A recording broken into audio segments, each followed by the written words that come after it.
তুমি জানো আমি সব থেকে কখন ভয় পাই? তুমি আমার না হলে আমার কি হবে? তুমি আমার থেকে দূরে চলে গেলে আমার কি হবে? সামান্য একটু কথা বন্ধ হলেই আমার অনেক ভয় করতে শুরু করে। তোমার সামান্য লেট মেসেজই মনটা কেমন পাগল পাগল করতে শুরু করে। তোমার সামান্য রাগ করাতে আমি ভেতরে ভেতরে একটু একটু করে ভেঙে যাই। সকাল সন্ধে দিন রাত তুমি আমার অভ্যেসে পরিণত হয়ে গেছো। আমি যদিও বা তোমার থেকে দূরে থাকি, আমার মনটা ঠিক তোমার কাছেই পড়ে থাকে।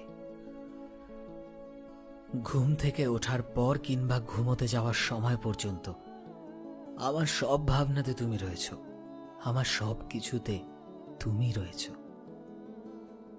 আমি নিজেকে থামাতে পারি না তোমার কথা ভাবার থেকে।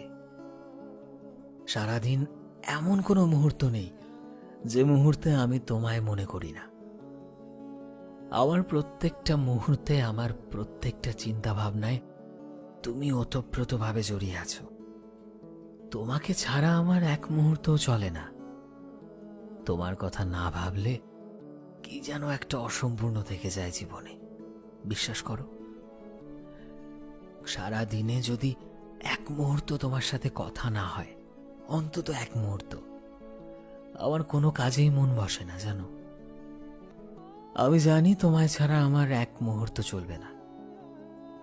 তোমায় ভালোবেসে আমি সারা জীবন কাটাতে চাই তোমার সাথে, এইটাই আমার একমাত্র উদ্দেশ্য।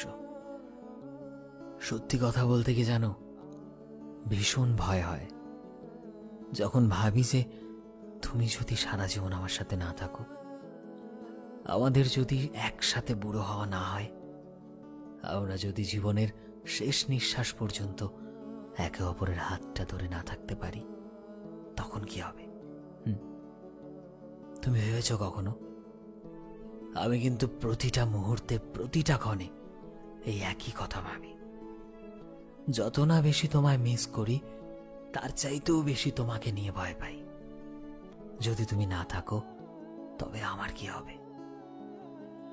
আমি জানি তুমি আমার, আমি জানি তুমি আমার প্রতি কমিটেড, কিন্তু কি বলতো, সময়ের ওপর তো কারো কন্ট্রোল থাকে না, পরিস্থিতির ওপরেও কারো কন্ট্রোল থাকে না। যদি এমন কোনো সময় আসে যে তোমায় আমাকে হারাতে হবে, সত্যি কথা বলতে যাকে আমরা সব থেকে বেশি ভালোবাসি, তাকে হারানোর ভয়টাও সব